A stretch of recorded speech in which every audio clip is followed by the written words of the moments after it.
Suddenly soundtracks are here to provide you. Suddenly soundtracks will show you care. Oh, be more the soundtrack inside you with sweet understanding. Oh, with sweet understanding. With sweet understanding. Soundtracks are your friend.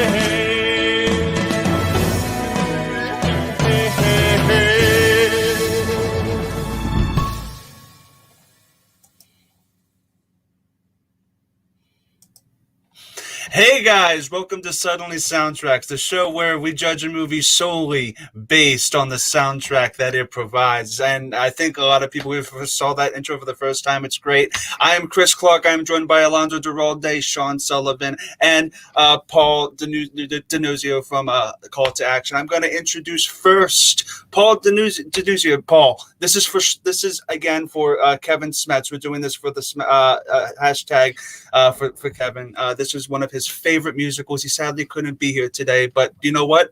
This is for Kevin. This is one of his favorite musicals, and these songs got him through a lot. So, Paul, going to you first, going right into this for Scrooge. What are your thoughts on it? And was this the first time you've seen it? I saw it like once or twice when I was really young, back in like the 80s. And so I haven't watched it since then. I know I initially went into it because as a Star Wars fan, I heard Alec Guinness was in it. So I wanted to see an Obi-Wan Christmas. That's how it started out for me. I hadn't heard it since then, though, until this weekend. I got to watch it again for the first time and listen to the soundtrack. And I got to tell you, it brought me back. I was a musical theater major in college. I did a lot of acting when I was younger and everything else. But I kind of gravitated a little bit away more towards like rock and roll and that kind of thing.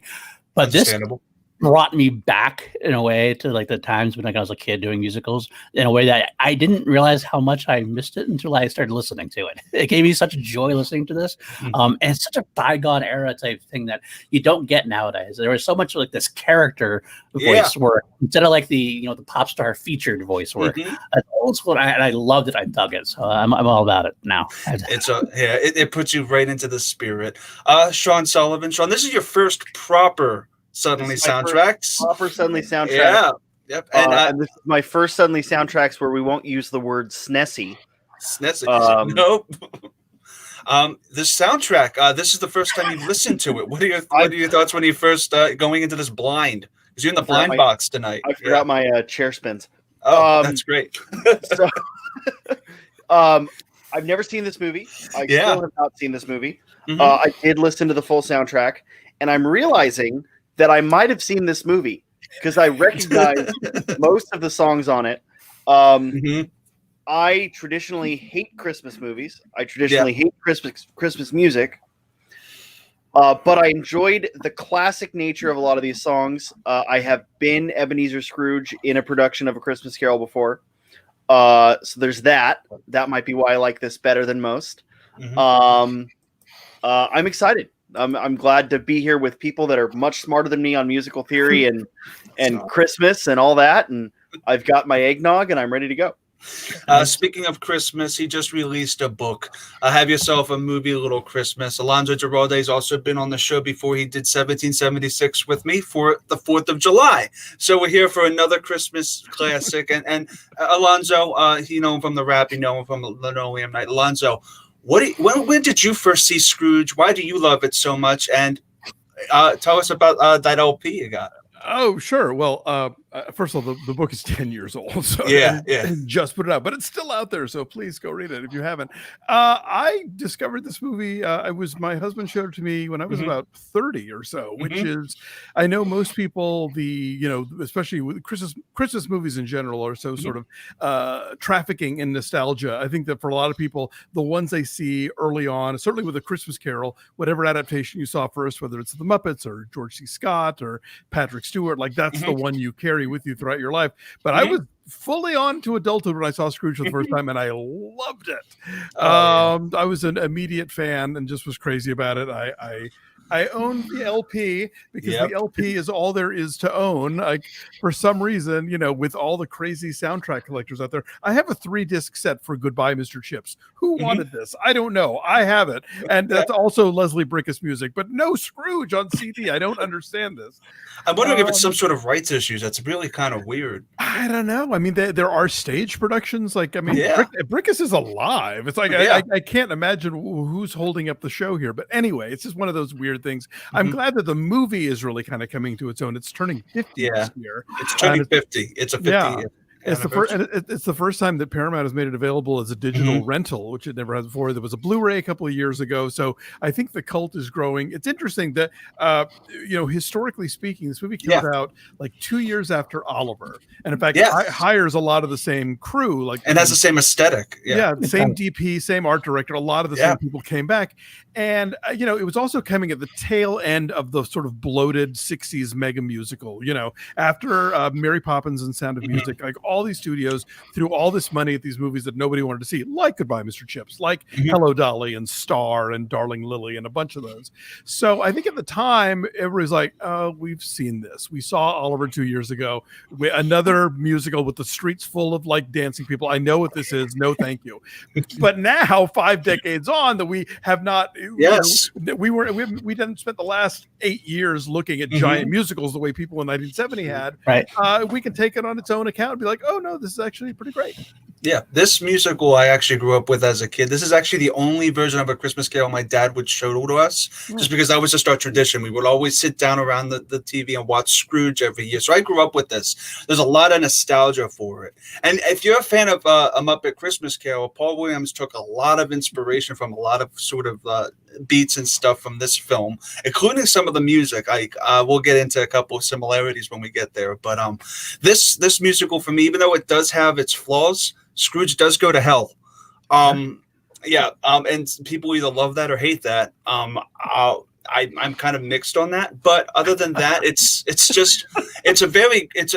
takes its time, and the film takes its time. And I'm curious, if you grew up watching this movie, did you have that moment of realizing, oh wait, A Christmas Carol isn't always a musical? Like, were you shocked to discover? I was A, discovered to shock that, and B, when I got older, I was discovered to shock that he never goes to hell. It's just they put I think that scene in there to give Alec Guinness more screen time, I would assume. And why not? Why not? I just wish there was a song down there. We'll get to that, but about hell and shit. But so before we get into that, let me just shout out our Patreon producers.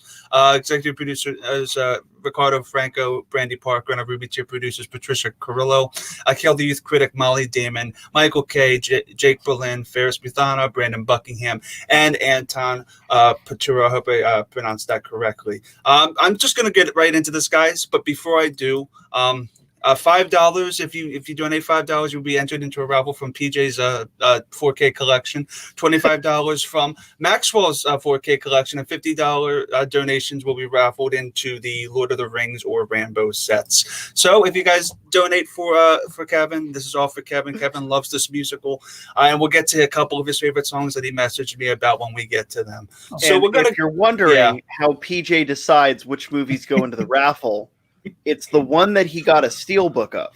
Anything he's got a steelbook of, he's got to replace and raffle off the others. It's hilarious. So don't forget, he's probably used those movies to write Schmodown questions with. So they're extra special. So if this is your first time here, the rule of the game is simple. Each soundtrack is reviewed track by track. Every panelist gives a score depending on how they feel about a certain song. We judge it by the soundtrack, not the film itself. Super simple. It's simpler than Scottish cheese on rye bread. It's great. Now we're going to get right into the first song, which is A Christmas Carol, the opening number. And I'm going to throw it to you, Alonso. What are your thoughts on this opening carol number and how it sets up the mood of the film?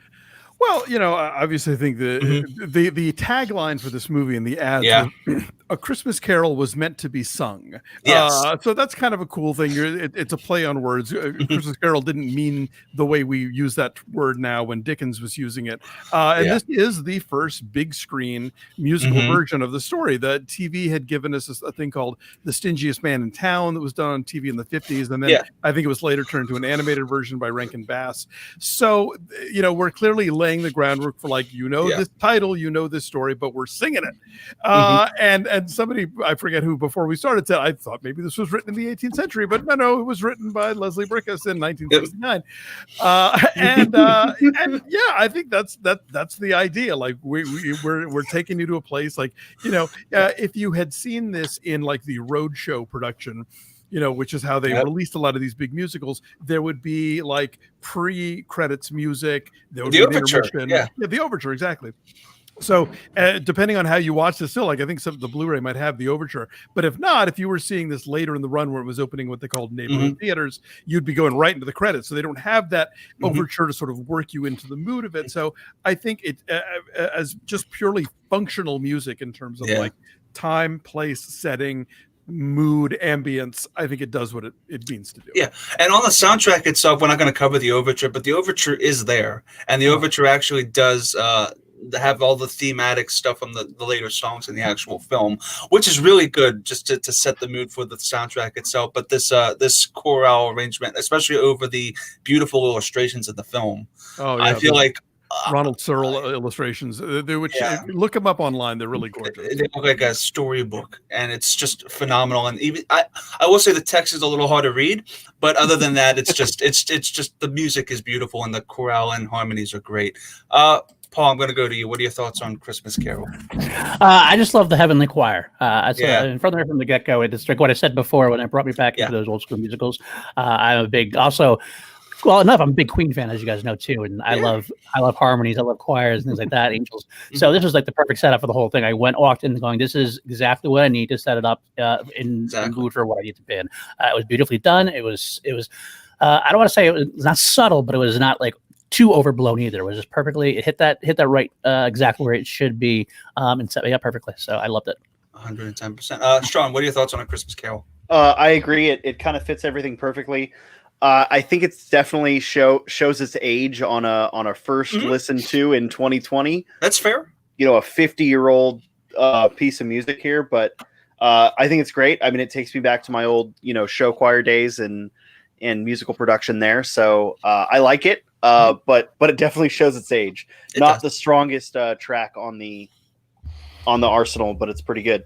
It is all good, Sean, and I'm going to throw it to you for this. This is the rating system of the film itself, and I'm going to bring it up right here. There we go. Okay, so it's hard rockin', download it, shuffle it, one time listen or skip it. Hard rockin' is 6 out of 5, rockin' is 5 out of 5, download it is 4 out of 5, shuffle it's 3, one time listen's 2, and skip it means it's a piece of crap and it's 1.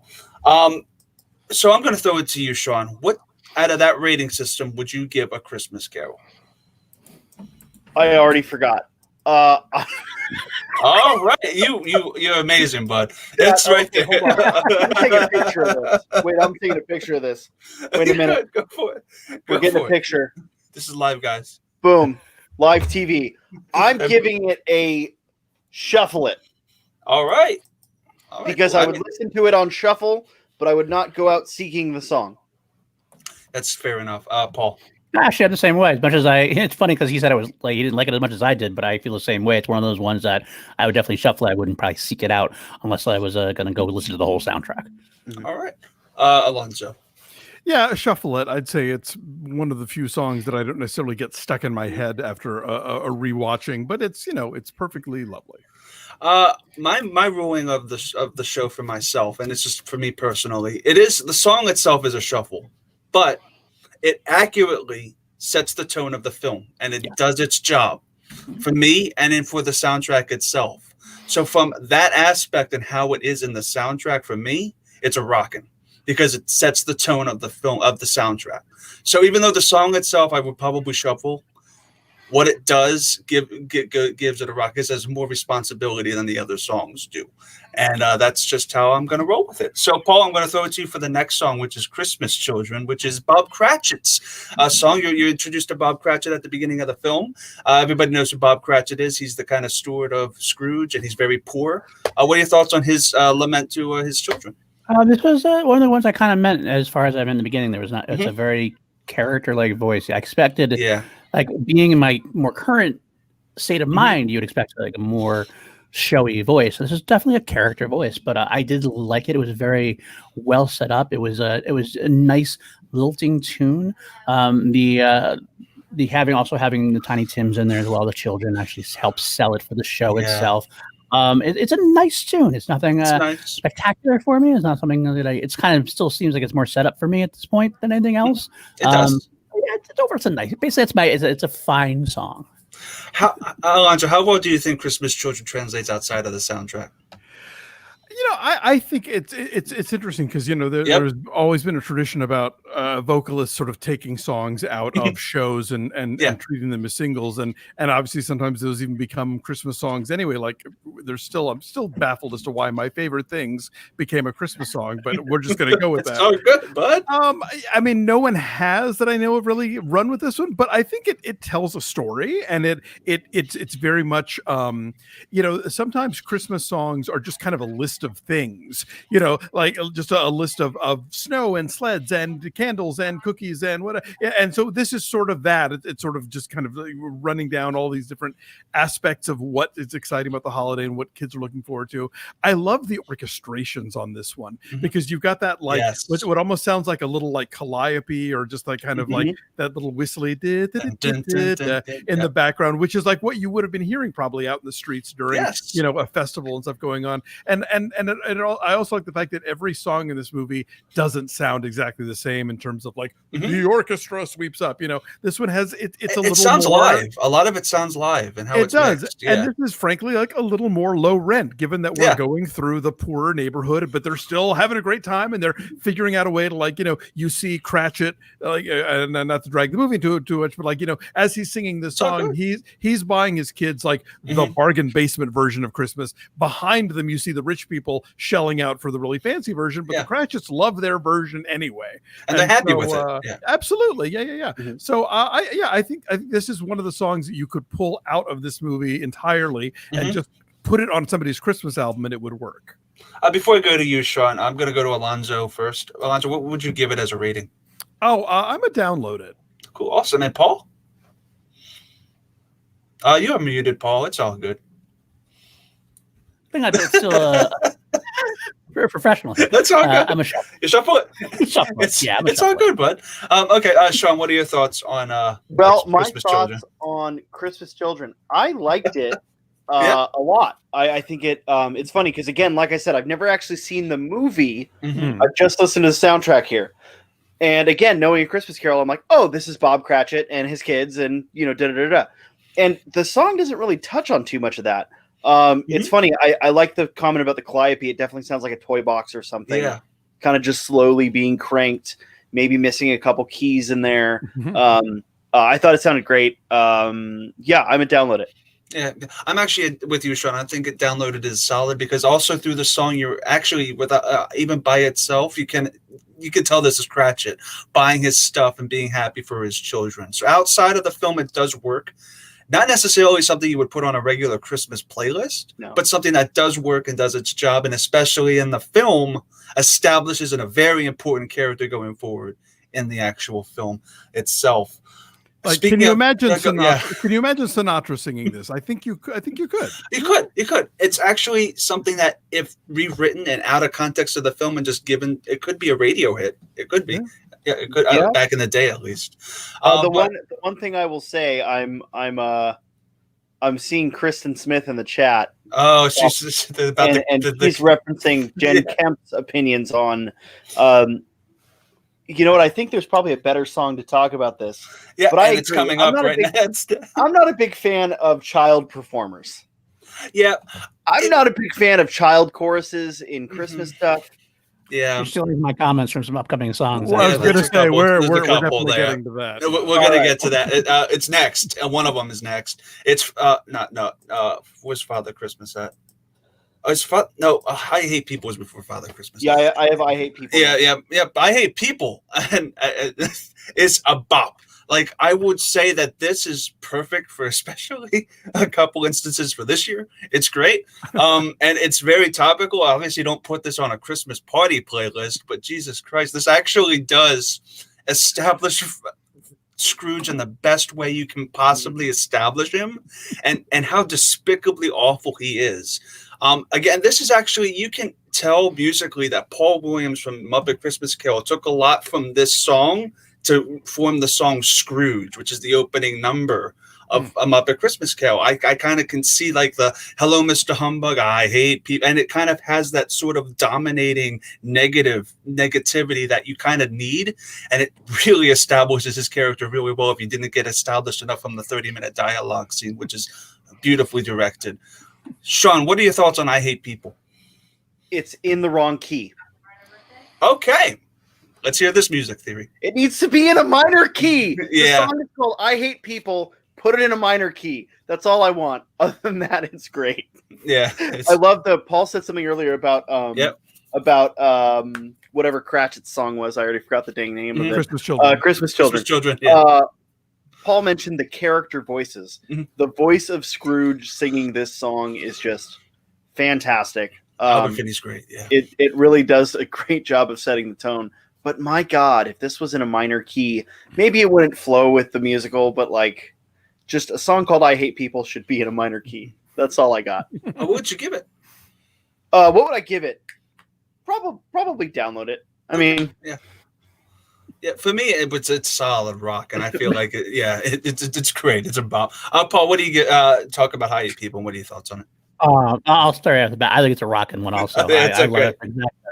Albert Finney, I love Albert Finney, but he always does what I call it, he's a drunk actor. Like every time he talks, every time he sings, it's always just this like you don't know if he's really just loaded or if that's just the way he's doing what he's doing. You're not wrong. I mean, all up to like Born Ultimatum, everything he's in, he's always that way to me. But it is a very good character voice. It does set up everything perfectly, and it's humorous. It's a bop. I love Albert Finney's vocals on it. So I'm definitely with a rocket on it. Yeah. He always has that puckered up lip, like he's like about to it's great. Alonso, what are your thoughts on I Hate People and the establishment of Albert?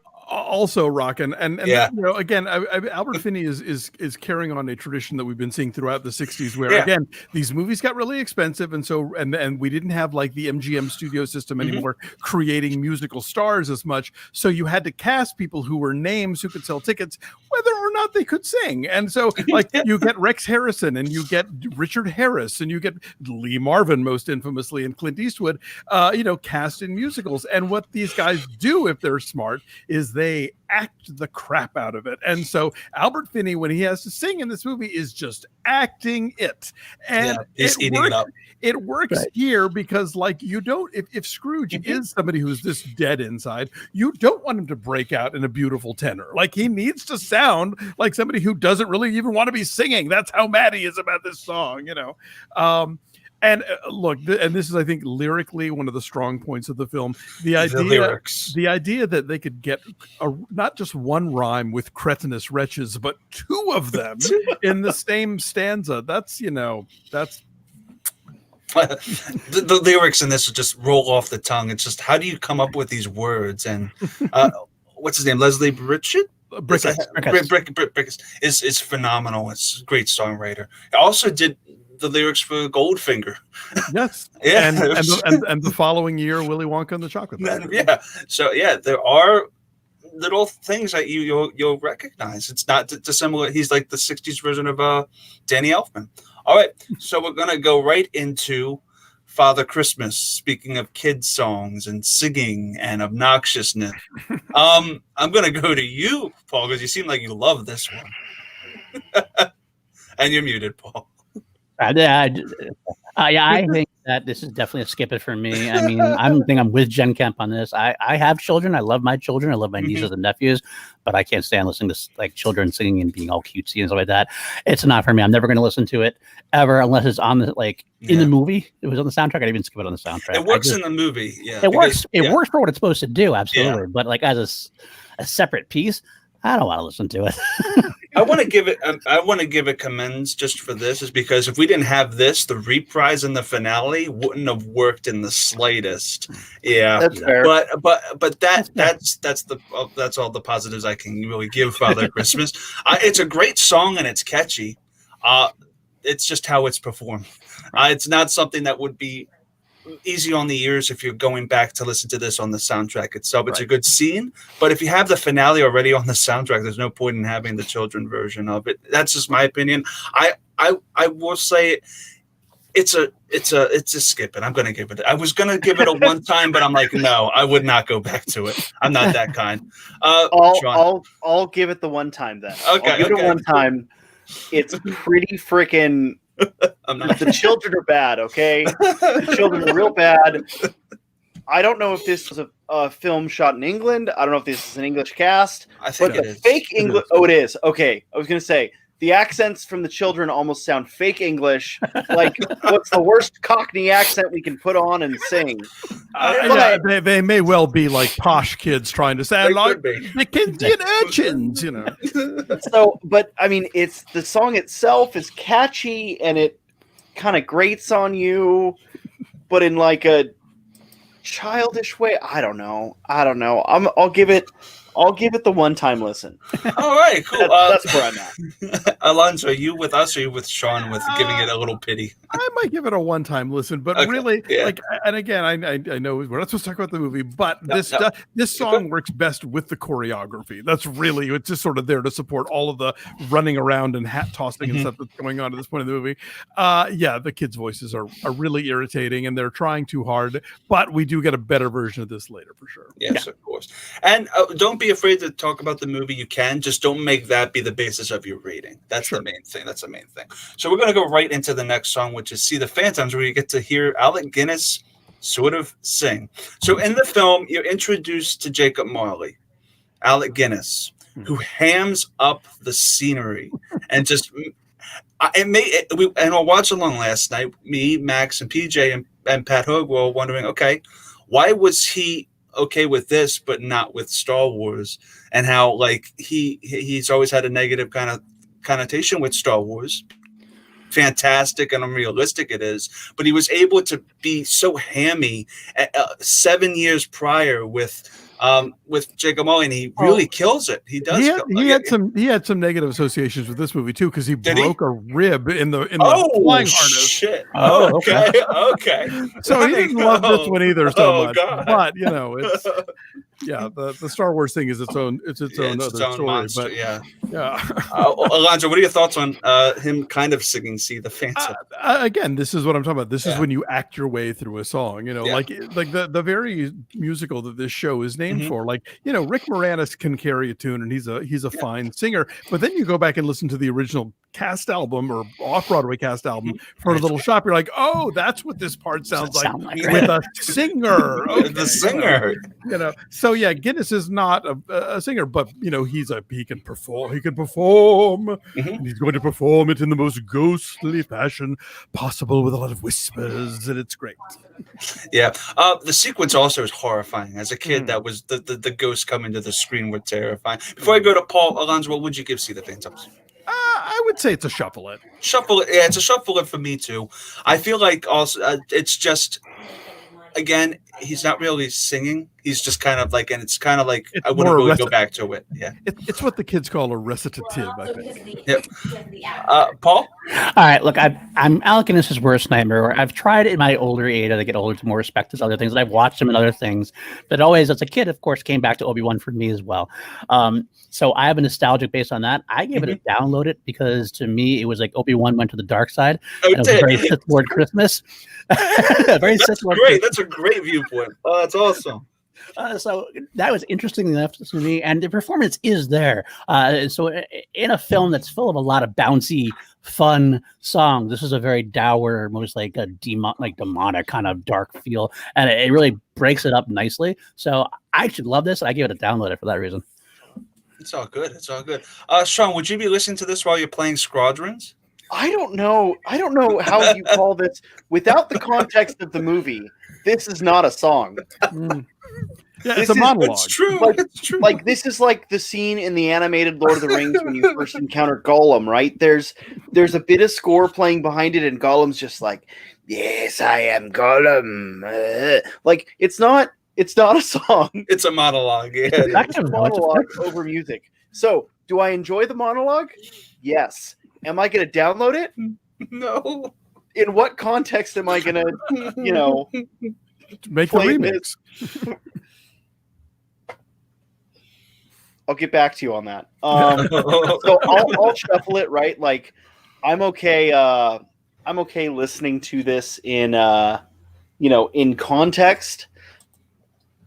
But yeah, to answer William Harold's question in the chat, what is it? In Scrooge, Sir Alec Guinness plays. I almost said Bob Marley. Jacob Marley. Bob Marley would have been interesting. Totally different. I answered that in a College Bowl thing one time with this kid who was the first ghost to appear in Christmas Carol. Like, no, wrong. I'm surprised that hasn't been like a parody. Like, oh, Bob Marley is Jacob Marley in this. If you merge Bob Marley and Bob Cratchit and Jacob Marley, you get Bob Marley. There you go. You do.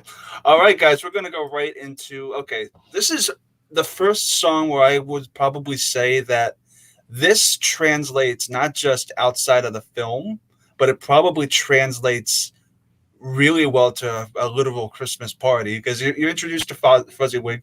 I was about to say Fozzie-Wig. Fuzzy-Wig. And this song in particular is a very jovial, very Celtic kind of like rhythmatic kind of folky kind of song called December the 25th. And if this doesn't get stuck in your head, I don't know what problems you have. But Sean, what are your thoughts on December the 25th? For those curious why I'm bouncing like this, as we go through the songs, I've got it playing in my ear. I love this song.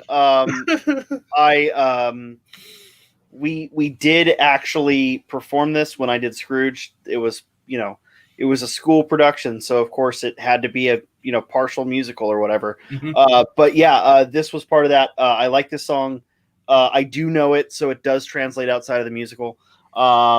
Yeah, I mean, as far as Christmas songs, I'd like to hear a redone version of it with a full voice cast, with actual singers and not the voice cast of the musical, because it's a good Christmas song. Yeah. It's a really good one. What's 4?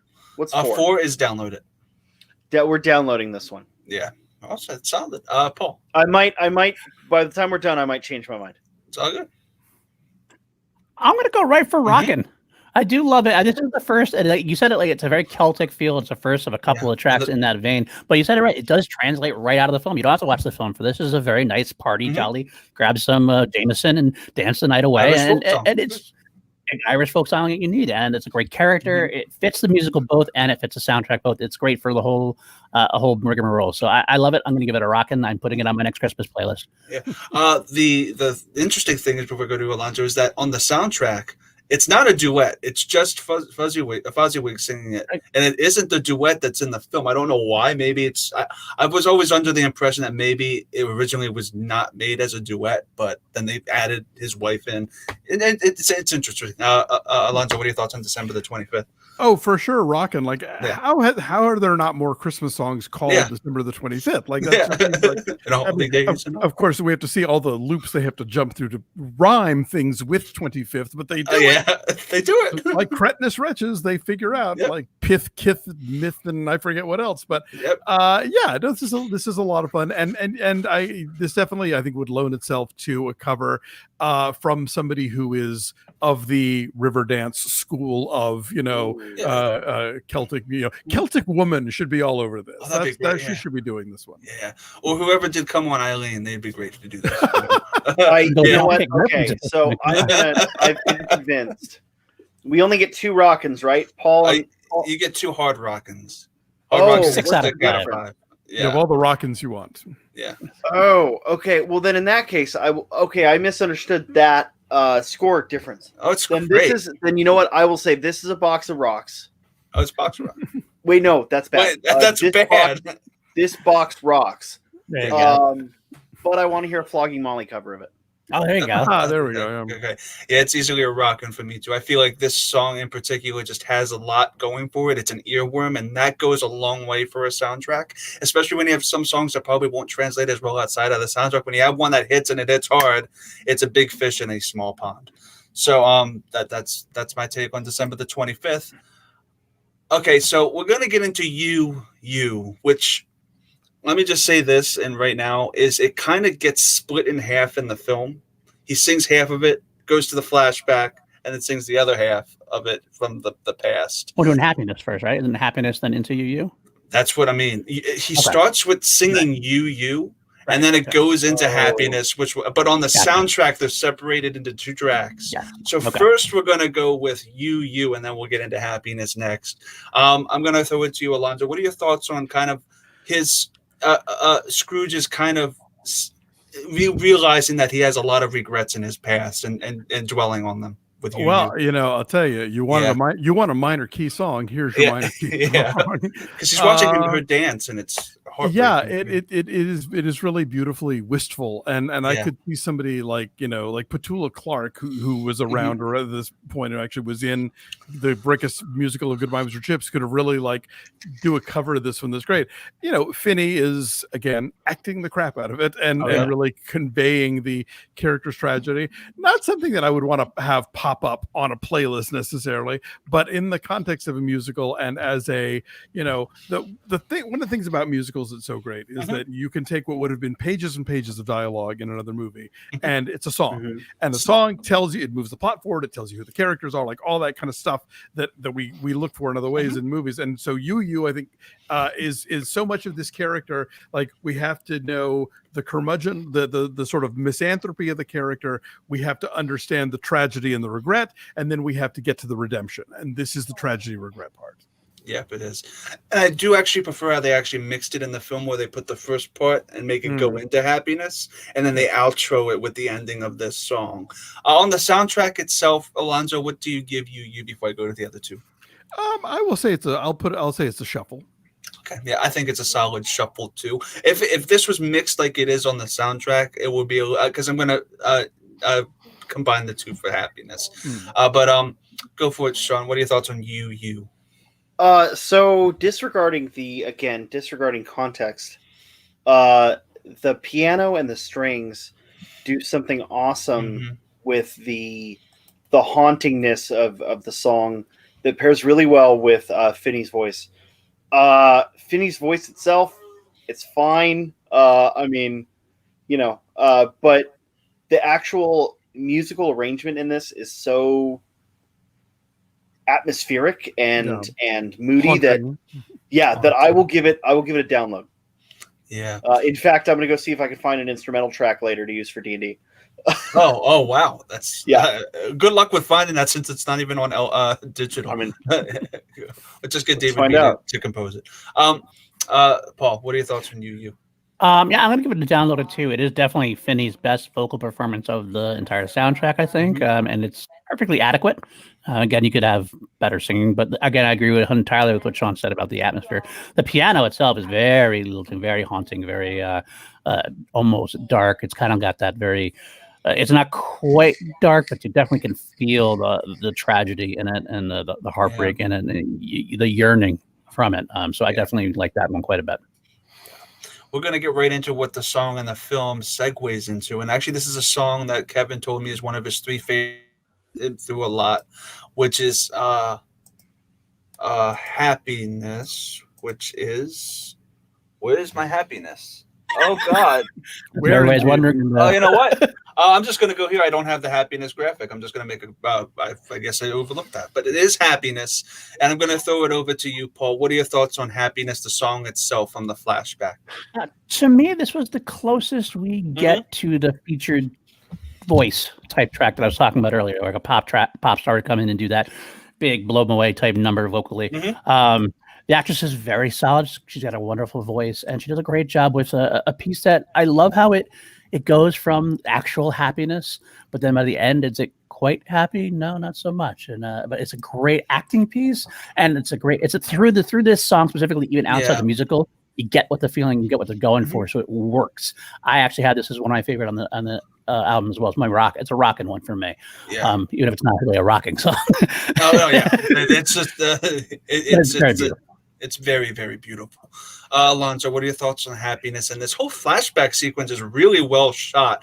They even use Albert Finney without his makeup too, so it's really cool. What are your thoughts on Happiness? I wanted to point out, I think one of the things that I think makes this movie such a strong candidate of the many, many Christmas Carol adaptations is that, Finney is one of the few non-animated Scrooges to play both young and old Scrooge. And I think that really packs a wallop, particularly in this Happiness UU montage here, because, young Finney at this point, 1970, Tom Jones was like 6 years earlier, but he's still he's a snack. And so to to see young Ebenezer be this vital, sexy, amorous, person in the world, and then the shriveled old, awful miser that he's become, and it's the same guy and it's the same eyes, that counts for a lot, I think. I agree. Suzanne Neve is terrific in this. I would probably give this a download, but again, if we were talking UU Happiness together, I think the way that it's used in the film combined, they're a rockin' for me, because that it just takes you on this emotional roller coaster that's really powerful. And what's also important about this Happiness is that it's not just her singing, but then there's that segues into kind of Scrooge looking out the window and singing it too, which is beautiful. And it's not on the soundtrack, but it's a beautiful sequence that it brings home the fact that this happiness is the thing that, and there's also that beautiful sequence where she puts the ring on the weight and then the coins on the other side, and it's like the money outweighs the love, and it just signifies his character completely, is always his regrets and all his mistakes, and that's exactly what Happiness does to a T. And I think it's downloaded, but combined with UU and the film itself and how it should have probably been on the soundtrack, it is a rockin' indeed. And I'm just going to say the happier part of Happiness has that big sweeping string section that I love so much in a musical like this and in that kind of song. Just it is the Broadway version of a wall of sound. It is. It's beautiful. All right, so I am a little. Did we change your mind? Yeah. No, I haven't done this one yet. Oh yeah, you haven't done this one yet. I haven't done this one yet. I'm a little. I'm bad. I'm sorry. No, you're fine. You're fine. This one to me is damn close to hard rockin'. Yeah. I love the arrangement on it. I love the way her voice just flows. I very much get this kind of, I'm sure most of our watchers know, Alonso, if you don't know, I'm a big fantasy nerd. So to me, this has very much that Feywild fairy theme to it. The way, again, not having the visual from the movie, I'm populating this all on my own. And very much just, it's so evocative of certain imagery for me that to me, it's so close to hard rockin'. I don't really know if, do we have to end with 2 hard rockins? Because I don't know if, how does that work? What do you mean? Never mind. Don't worry. You can have 2. You don't have to have 2. You don't have to have 2. But the 2 is your limit. Yeah. Awesome. And also, guys, remember, rockin' cool. Also, guys, also remember, guys, that we're doing this for Kevin Smets. And if you donate any amount of money, you're entered in a raffle for $5, $25, or $50. And this is all for Kevin. This is one of his favorite musicals. So if you're just stopping by, this is all for Kevin. So hashtag kick cancer's ass, smash cancer. Bada bing, bada boom. We're going to go right into I Like Life, and I'm going to give you the honors, Sully, since you're jovial and you're happy and you seem to like life. Do I? Do you like Life? Well, do you like this song? It's super happy. This song. So this is a Ghost of Christmas Present. So, Ghost of Christmas Present. Yeah. I like it. Mm-hmm. Again, it's one of those things. It doesn't really start off as a song. It Yeah. starts off as a monologue set to music, Yeah. which I've got a little bit of the musical theater background, and I understand that. Mhm. That was kind of my role in the musical theater, right? Yeah. I'm not a singer, Mhm. but I like it. I'm still a little bit undecided. I like the theme of it. I like the arrangement's good. The flow of it's good. It probably doesn't translate as well to you outside of the film. It doesn't. Yeah. That's kind of what I'm wrestling Yeah. with. I don't know how well it translates to not. It is an watching on earworm. screen. Yeah. Yeah. I'll give it a download. Okay, you sure? Okay. I think so. Paul, what are your thoughts on I Like Life and the introduction to the Ghost of Christmas Present? I liked it in the movie. I Yeah. want to love the song itself, but it's like it doesn't hear like one of the lyrics is something about life being fine, and that's kind of how I feel about the song. Yeah. It's fine. It's it kind of reminds me. It's a little bit a second kind of lilting song like the December 25th. It was like in that same type of trying to be in that vein, that kind of bouncy, that happy feel, but it didn't quite hit me like December 25th did. So I guess that's just pales in comparison. Maybe that's my own fault for trying to compare the two in a way. But it's good. It's good. It's just not something I choose to listen to all the time. So I'd give it a shuffle it myself. Yeah. Well, is there sirens going off in somebody's background? Oh, is that you? Is that you, Sean? Okay, cool. It's all good. It's all good. Yeah, I like Life. I'm kind of with Sean and Paul. It's kind of like it doesn't get to where I think its potential could be. Like the Ghost of Christmas Present has a great personality, and he steals the stage, and on screen it's phenomenal. Outside of the context itself, I Like Life is still catchy, but it just doesn't. It doesn't hit you as much as I wish it did. I don't know, Alonso, if you agree with what we're saying or if you love I Like Life. I fucking love I Like Oh, you Life. like it? I figured like you might love this one. What are your thoughts on this one? Whenever I see this in the movie, this is the first time I cry during Scrooge is I Like Life. There's something about this song that is so unabashedly like upbeat, and I think it's interesting because it gets to the root of what is Scrooge's deal. It's not that he loves money, it's not that he hates people, it's that he doesn't like life. And I love how it kind of cuts to that in a way that nobody articulates usually, but I think the song pulls it off, and it does it I love it lyrically. I love the melody of it. I love the orchestrations here. I think it's one of the songs that ends in an interesting way, which a lot of times in musicals they'll just sort of kind of fade out. It stops in a way that through the window, that makes sense. You know, I mean, even if you're not watching the visuals, like that ending is an ending, and it all comes together. I don't know. I know it's not everybody's cup of, but God, I love I Like Life so much. I mean, it's a really feel good song. It really does, and I do get what Sean and Paul were saying though, and the fact that maybe it could have been more than it is. Sure. I do feel though that it really gives you that Joe Bile kind of feeling. It just doesn't satisfy me as much as I wish it did. And it's really catchy though, and it does get stuck in my head, and I do give it props for that. I just wish it was. I guess it's maybe because I have it feels like Christmas in my head all the time from a Muppet Christmas Carol that I'm always internally comparing it to that. So, Alonso, what do you give I Like Life? It's one of my hard rockins. Oh shoot! Okay, that's great. That's great. I love the differentiating. So we do have a donation. I see from that at the Mike K. Michael K. Thank you, Mike K. Michael. $50 donation for. Thanks, Mike. I almost said Smash-a-thon. Jesus Christ. Flashbacks.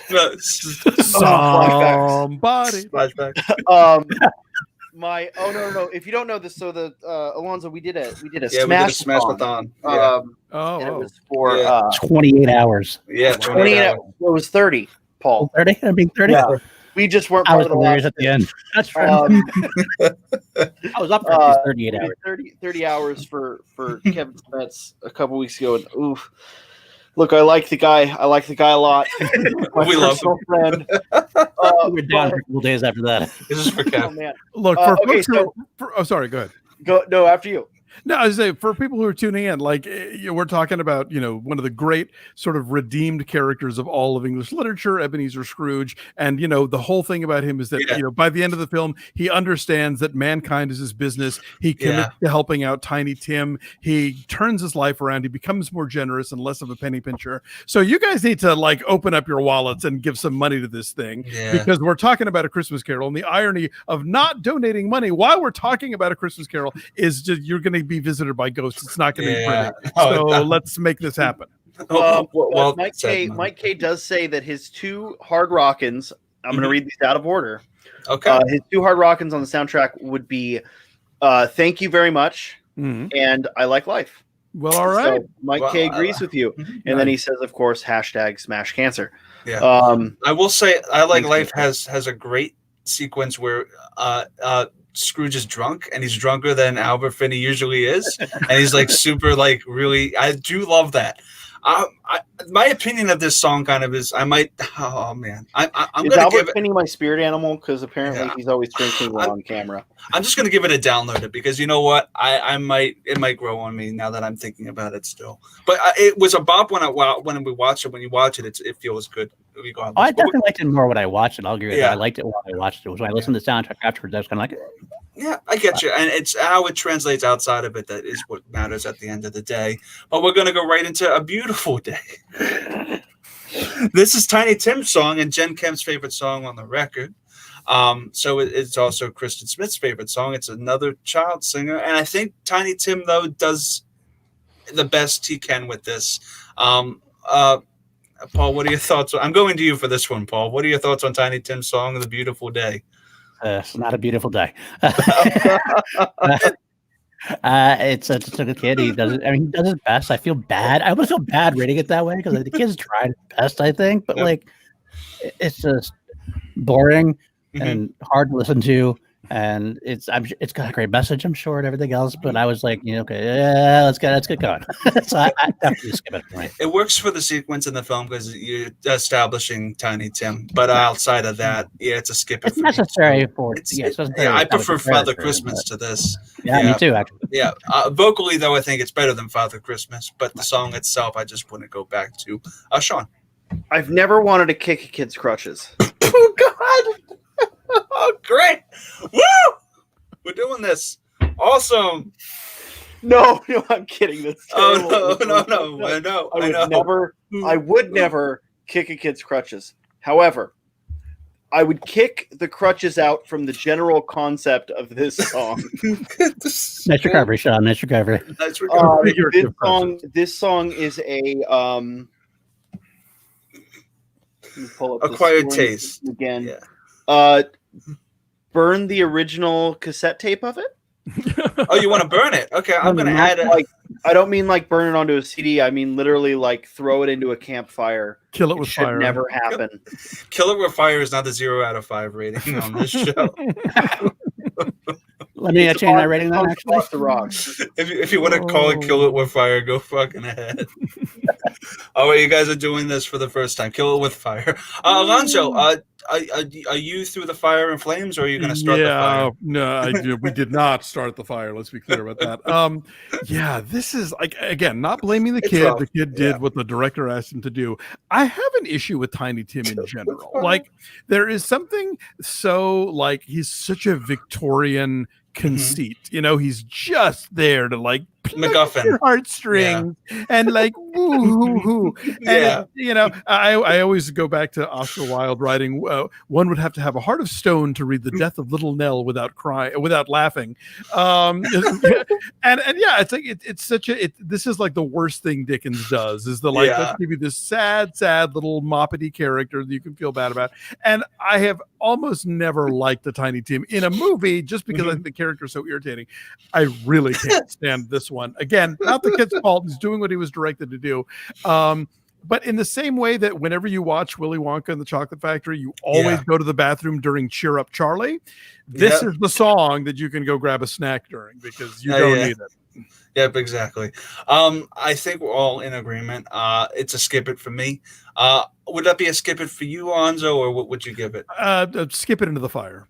Skip it into the fire. Okay, we're gonna all just kill it with fire is now a new rating. That's great. Kill It With Fire is a new rating. Kristen Smith, by the way, with $5 donation, agrees. Oh, thank you. She does mention that Ash, her dog, Ash, literally took all their money, but she doesn't want to be haunted, so she is throwing in a small donation. Played. She also says that the kid performers suck. So, yeah, I love you, Kristen. We're all praying. I think for everyone here They're not kids anymore. They can handle it. Look, PJ made me promise that I never make blanket statements for everyone on the channel, but I'm going to go ahead and make a blanket statement for everyone here at the PJ Campbell Network. Go for it. This song is not it. It's not good. Not it. It's not it, dog. It's the opposite of a bop. It's not a beautiful day in the morning. It's a pub.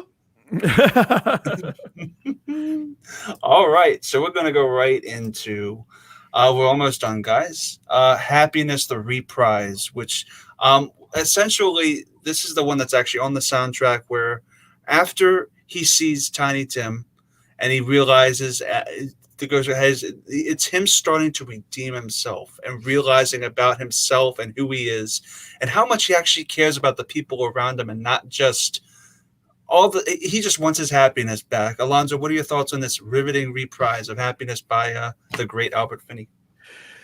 It's nice. It works. I think it works maybe more as a dramatic moment than as a music moment per se. And if we're divorcing these from the context of the movie, this is it's a snippet, Exactly. So it's sort of hard to look at it that way. But I mean, I'd say it is solid in terms of doing the thing that it wants to do, for dramatically, and it belongs there, even if out of context, it just feels like sort of a bridge to nowhere. Yeah, it's very important in the film, and it really is a riveting scene. Outside of the film itself, it is a solid one-time listen for me. Yeah. I feel like it just doesn't translate outside of the soundtrack, no matter how riveting and awesome it is. You can't disguise the fact that, Albert Finney really isn't singing this to the best of anybody's ability, but he's giving the emotion that is necessary. But I'll give it props for just being a solid moment and a beat, but I can't give it anything more. Alonzo, before I go to the other two, what are you rating for it? I'd say one-time listen. Yeah, I think it's fair. Sean, do you like this? Paul, why don't you go first? Okay, Paul. Turn to me. Okay, I'll take that. It's interesting to me. I like this a lot, but I remember I was looking at the soundtrack listening. I'm like, God, there's a lot of reprises in this song. There. Like half the soundtrack's reprises at this point. Yep. I guess it's one way to fill out a soundtrack. But I actually like it more than you guys, as far as I like it as a shuffle myself, because and maybe it's because, again, going back to my Queen days, I love, like, Queen has a couple 1-minute tracks that really work for me, and I shuffle those all the time. This is what it did for me. It was a little short snippet, but it works so well with what it wants to do, and it's so haunting, and the atmosphere still works for me. I'm fine listening into it on a shuffle. I thought it was really well placed, well crafted, works for the show.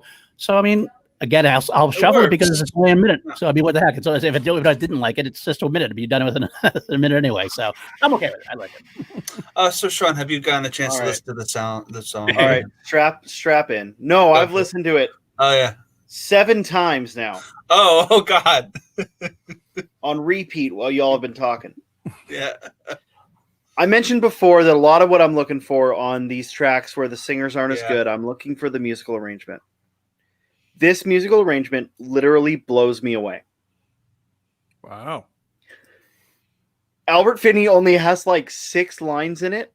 It's a minute. It's a minute and 5 seconds. But it's the lyrics, right? Yeah. But ignore the lyrics for a minute and just take in the subtle at least on the soundtrack version. You've got the subtle backdrop of I don't know the female actress's name, but Suzanne of Neff. her. Just with the happiness, just in there in the background, guys. Oh my God! I'll go ahead and hide myself after this. But if you take out Albert Finney, this is hard rockin', and because I don't know that I'm going to use my hard rockins, I will go ahead and give this a hard rockin'. I'm okay with that. Oh wow, I like that. I like that. I'm respecting that a lot. So yeah. So I will hide behind this. Hide behind, judge me. hide behind Ben Goddard. No judgment here. Ben Goddard. And did I? Oh my God! You said Ben Goddard. I'll hide behind Ben Goddard. No. And just to clarify to Kristen and PJ, not that the Queen days ended. I meant the early 70s Queen days where they did the snippets and stuff. They don't do that as much in the 80s and beyond. My Queen days will never ended. I'm still Queen until. One of my favorite is Seaside Rendezvous. Seaside Rendezvous is great. Nevermore from to that kind of thing. Yeah. We'll get into Queen eventually, Paul, and that's going to be freaking awesome. We're going to get into that. All right. The Flash Gordon episode. the Flash Gordon episode. Yeah, that'd be great. That's a good one for that too. Yeah. All right. We're going to go right into, okay. So this song is what would be considered the #1 hit off the record. This is the one that probably would translate best on radio. This is also nominated for an Academy Award. Nominated for Best Song at the Academy Awards. Also, I think Best Direction was also nominated for art direction, the film itself, and I think Albert Finney also won a Golden Globe. So this film is actually really acclaimed in terms of awards. But yeah, thank you very much, Alonso. I'm going to give you the honors. This is how you establish. And I know we shouldn't take the context into this, but the context of this song is absolutely hilarious. So I'll go for it. Alonso, what are your thoughts on Thank You Very Much? Yeah, I mean, this is like one of the great examples of shade in a musical ever because the whole thing is totally sarcastic. Yeah. And it's basically like, oh, you're dead. Thank you. Thank you very much. Yeah. But no, this is, I'm sure if they were like trying to get this thing sold and they were like playing bits for producers or backers or whatever, this was the big gun. Because you bring this out, it's like, okay, this is a musical number. It is crazy catchy. It's not Christmassy at all, and it works in any number of contexts.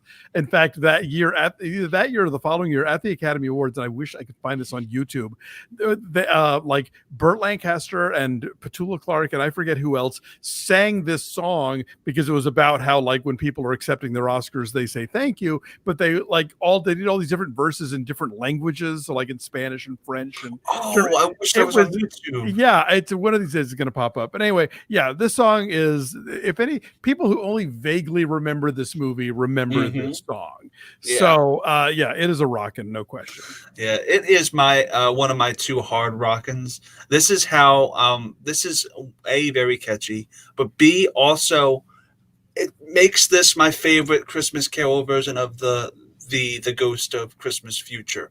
This version of Ghost of Christmas, this whole future segment is probably the best future segment ever because of this song and the choreography of this song and the fact that they're dancing on Scrooge's coffin while Scrooge is dancing and not having a single idea about what the hell is going on. It is great. It does bug me that he never catches on. It's funny for a while, and then you think, well, wait, what is he learning here if he doesn't know what's going on? And then he never gets clued in. So that frustrates me a little bit. Yeah, but it is shot to where from his viewpoint he can't see the coffin. Exactly. And he thinks they're cheering for him because of the ripping of the pages. I get it. I also think the coffin's a little too small for him. It's very tiny, but that's people shrink with age, So here's, we don't know how he died. If a safe fell on him, he'd be a lot smaller. Maybe he got cremated. Before I forget, we got Anonymous, the internet hacker group. They donated $95. And we've now hit our goal. Yay! They have no message. They have no name. But thank you, Anonymous. Thank you. Because of that, I'm going to give this a download it. I see the chat going back and forth on this. Remember, I don't have context of the movie. It doesn't work out of context. Really? It does. This song does not work without having context of the movie. Chris Clark, by the way, I think this is a new thing. I think whenever you do one of these panels, you should have someone on here who's never seen the musical and just listen to the soundtrack. Yeah, I think I am making a good viewpoint ruling that I think that is a good viewpoint. Yeah, so the canary in the coal mine. Out of context, it sounds very much like a musical song. Right, like it's a Broadway performance sort of thing. Did you hear? Yeah, right. But it doesn't. I like that viewpoint. I appreciate that, Sean. It took me a couple listens to realize oh, this is sarcastic, not just English. You know what I mean? Like, Isn't that the same thing? I mean, sort of. You know, it's fine. It's really good. Like, it's a solid song, but I'm giving it a lower score because out of context, I don't know what's going on.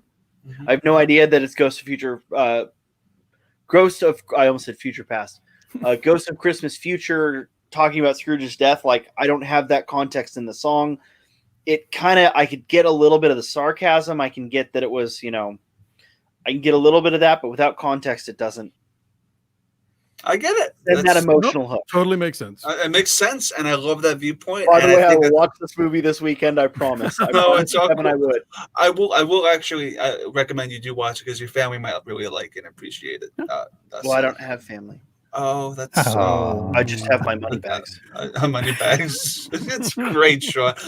Paul, what are your thoughts on "Thank You Very Much"? And I'm actually very intrigued hearing that how Sean said that, especially because like that does make me wonder about it. But I have seen the movie, and I give it a hard rockin' as well. I thought this was the linchpin of the musical. It's the one that's like Alonso said, it must be the one that they sold it on. I mean, this is the big number. This is the big number. And Kristen actually says it in the chat as well. It's like a very great vocal solo. It's one of the strong character accent performance, but it's also still a very good vocal performance as well.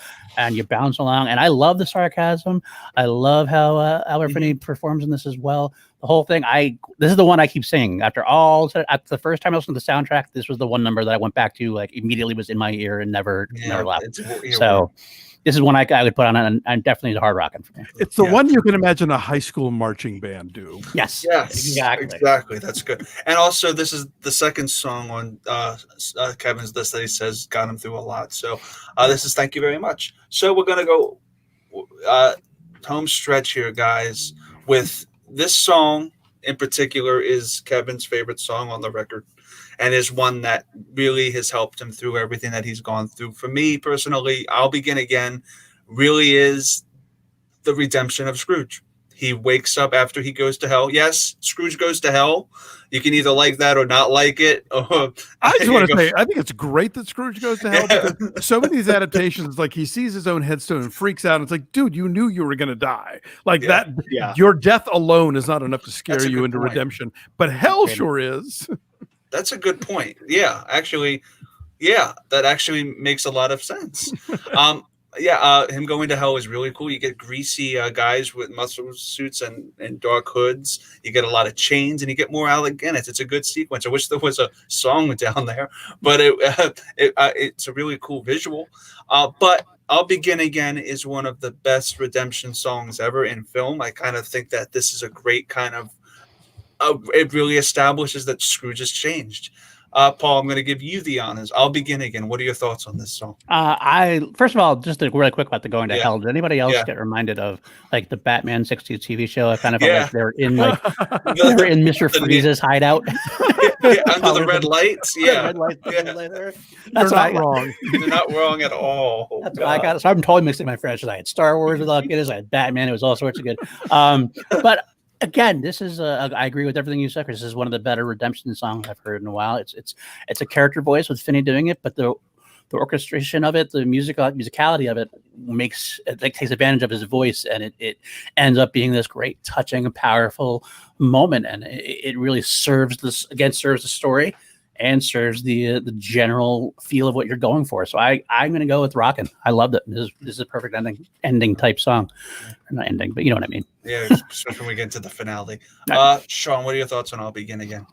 All right, so I might regret this. Yeah, go for it. But I'm going to use my hard rockin' for Kevin on this one. But I also kind of agree. I probably don't give it a full hard rockin' if it wasn't, but it's definitely rockin', or it's maybe download it 0.5 for me. So we'll edge it into rockin', and we'll round it up to rockin'. I think it's a great, again, out of context, I definitely know what's going on here. I definitely am getting the emotion of it. I think this is Albert Finney. To me, this is the point in the musical where I can tell Albert Finney is trying the hardest to sing. You know what I mean? Like, he's not a singer, but you can tell he's putting his all into this. So I'll give it a little bit more. Again, one of those things where I'd like to hear a non-Albert Finney version of it.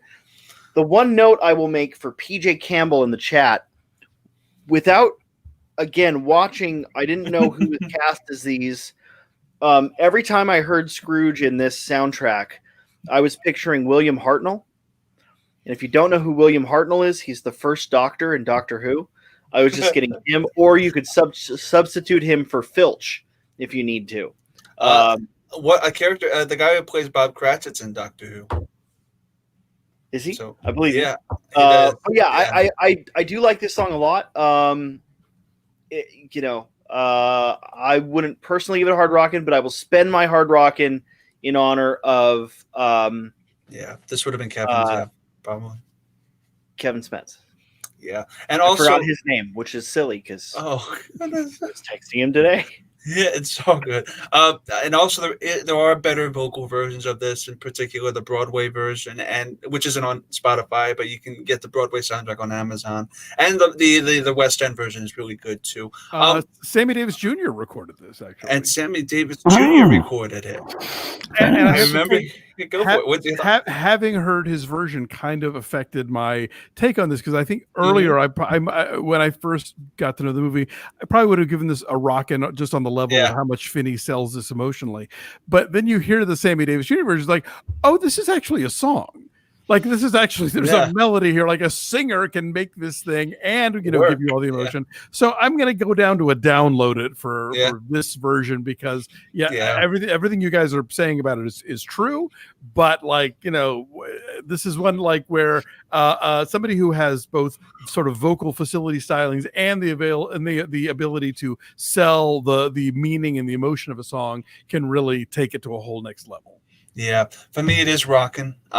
Spiritually it is hard rocking, but this version in particular, it is Albert's voice that kind of does bring it down a little bit musically. I think that we can all agree that he isn't the best singer on this, but there are versions that are superior. And but the fact that I'm going to spiritually though give it a hard rock, and also just for go for it, Sean. The Sammy Davis Jr. version.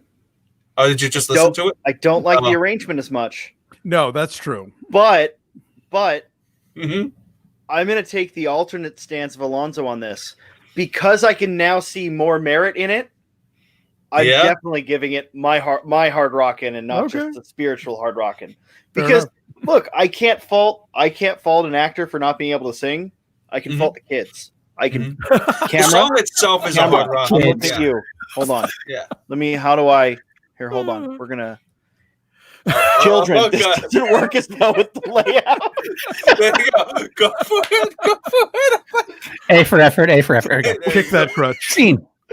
We can fault the children for not being able to sing, but not Albert Finney. You never fault Albert Finney. Oh God, that's great, Chris. I'm sorry. No, it's all good. I love that. Yeah, the song itself is a hard rockin', but this version is a rockin'. It's just it doesn't get the hard rockin' stamp. But I do love that. I do love Kevin's love for this song, and I think we can all agree there's a great song under there. And it's a beautiful, beautiful piece.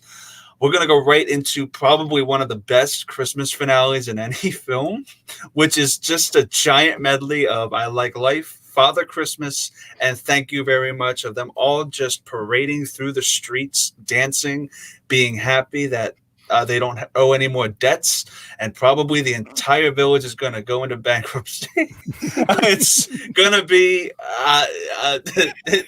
it's not good that he ripped up all those debts, because now there's going to be a lot of financial situations, but at least everybody's happy about it. Alonso, I'm going to give you the honors. What are your thoughts on this finale? I love this. It is too much, and that's what you want at Christmas. Too much happiness. Just put it in my veins. It's so excessive. I went to a screening here at the American Cinematheque in Los Angeles when Ronald Neame was still alive, the director of Scrooge, and there was a Q&A, and somebody said, "Well, when you look back at the film after all these years, is there anything that you would do differently or you would change?" And he goes, I think I might shorten that final bit, and people in the audience also are going, no, like if you love this movie, you want the 10 scoops of ice cream that is this finale. So much happiness. Oh yeah, you know, and it's just, you leave on such a high, and I think reprises can be really effective, and like, you know, certainly I think Father Christmas, like we said before, much better in this context and with those goddamn kids. So yeah, I'm this is my other hard rockin'. I'm down. Mine too.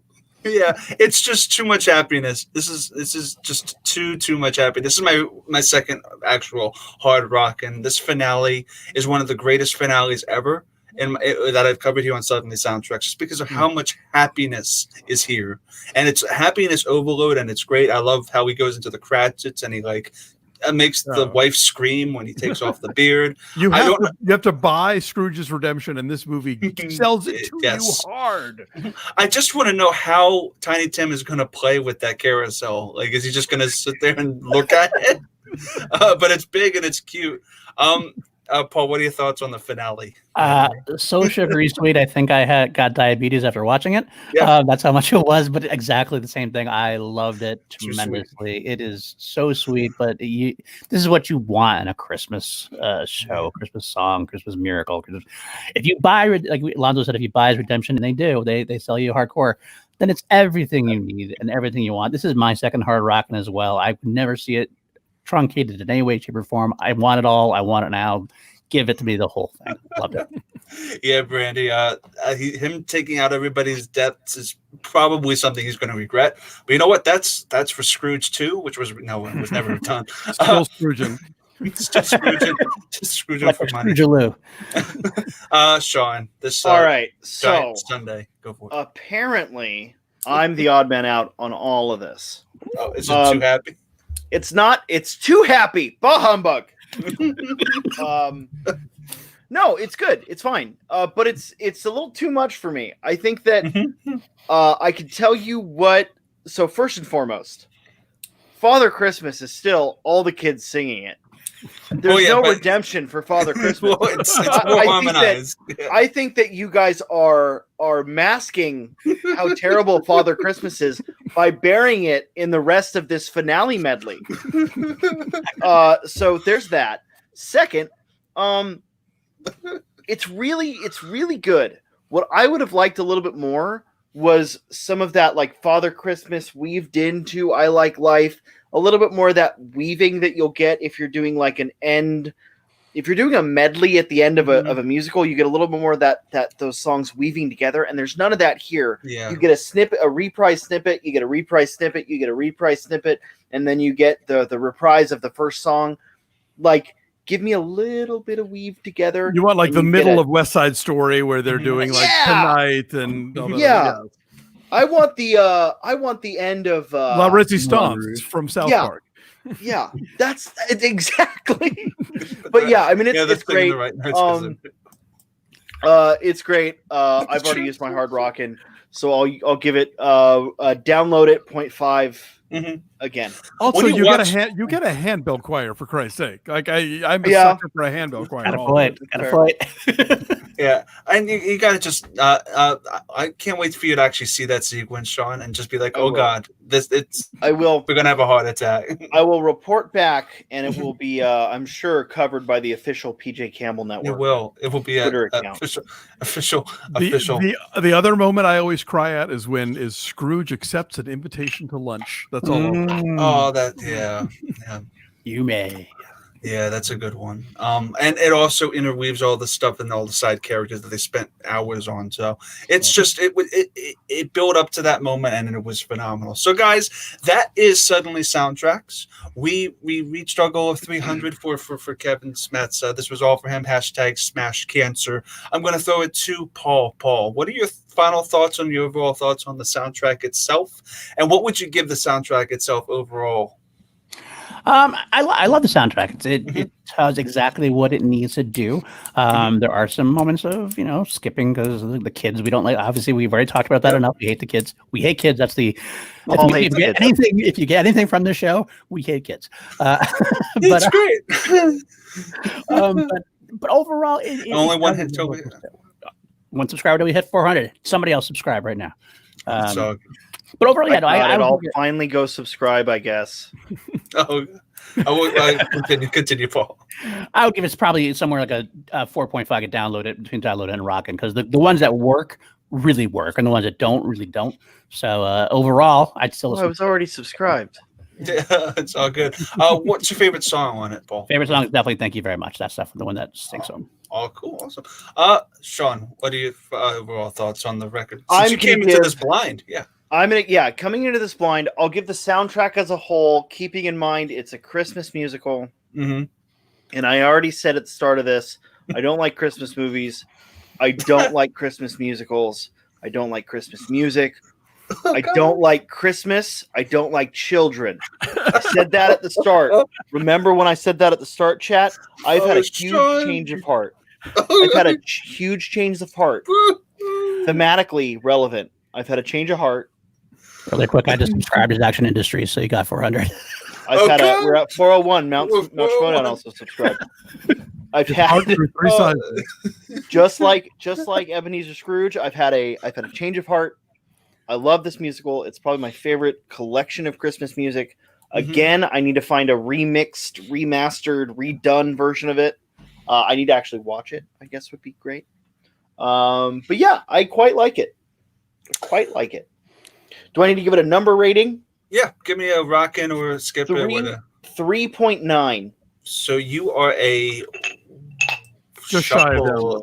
Just shy of download it. He stopped the download when it's like 95% full. Yeah. Yeah. So, my internet disconnected. So you're on what is it? LAN or what is it? Dial up. There you go. I'm on dial up. Yeah. Dial up. Oh, cool.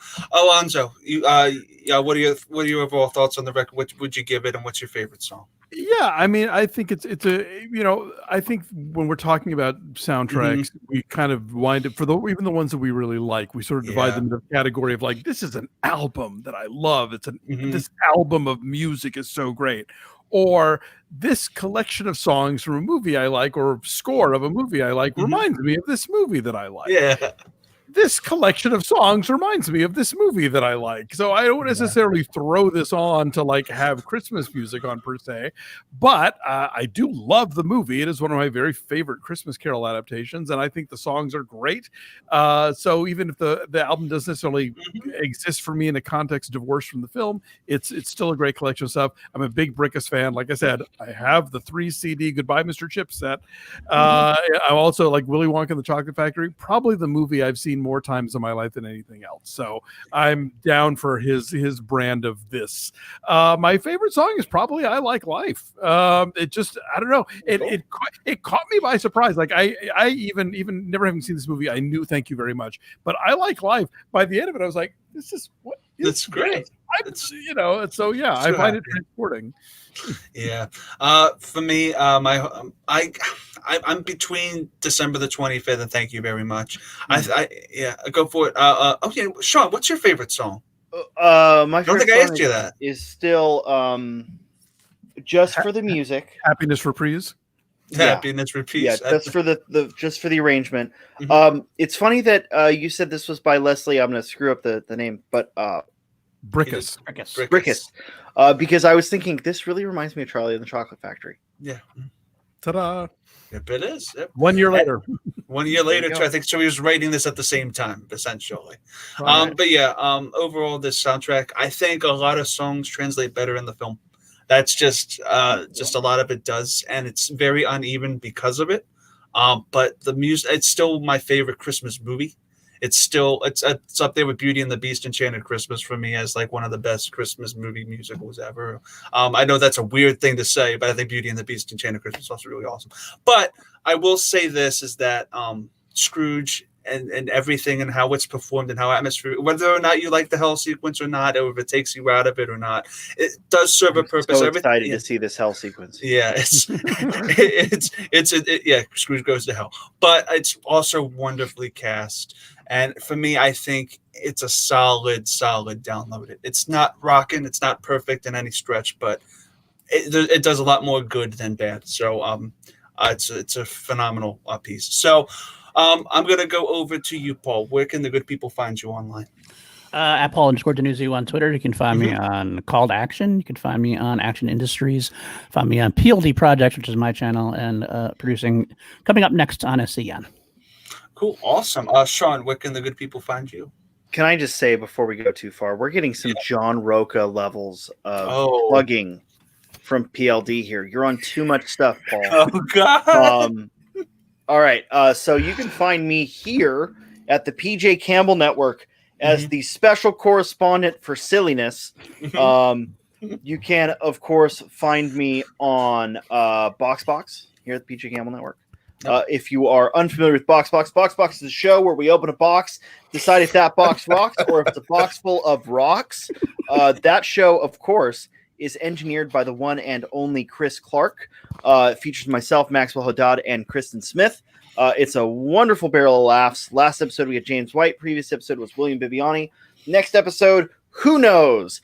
In addition to that, you can also find me over at my Twitch channel, twitch.tv/Sean Sully, where we are playing The Legend of Zelda Breath of the Wild, and there's Patrick Campbell himself as a fairy on my poster. Now, let's get that going.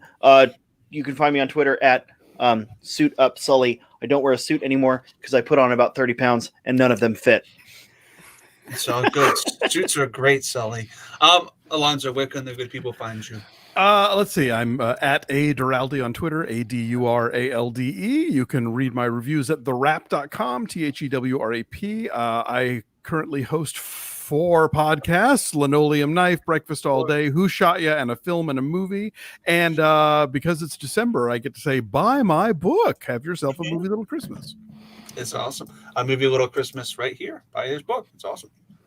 Before I sign off, I will just say... can I just say, Canadian Pat, thank you so much for the follow on my Twitch. On your Twitch. That's great, Sean. Great. I think that's Pat Hogue. Yeah. I'm just guessing. Yeah. So, guys, just a couple plugs because I have to do it at the end. Is tomorrow, Family Game Night on our Twitch channel. We're going to be playing Mario Party with the guys from Let's Get Ready to Schmodown at 12:30 a.m. EST and 9:30 p.m. PST. On Friday, we're going to be watching Scrooged. And on Monday, we're going to be watching A Muppet Christmas Carol, followed by a Suddenly Soundtracks with The Warfather, Lon Harris, Maxwell Haddad, and Kristen Smith, The Muppet Christmas Carol. So that will be next. So it's basically back to back to back Christmas Carol shit, which is awesome. And also be sure to check out our Patreon tiers. And thank you so much to our patrons, all of them, Ricardo Franco, Brandy Parker, Patricia Carrillo, Kel the Youth Critic, Molly Damon, Michael K., Jake Berlin, Ferris Muthana, Brandon Buckingham, and Anton Putra. I hope I pronounced that correctly. I think it's Putra. Putra. Okay, from Alonso, from Paul, from Sean, and myself. Thanks, we say thank you very, very much. Have a good December the 25th. Hope you like life. And this is for the children.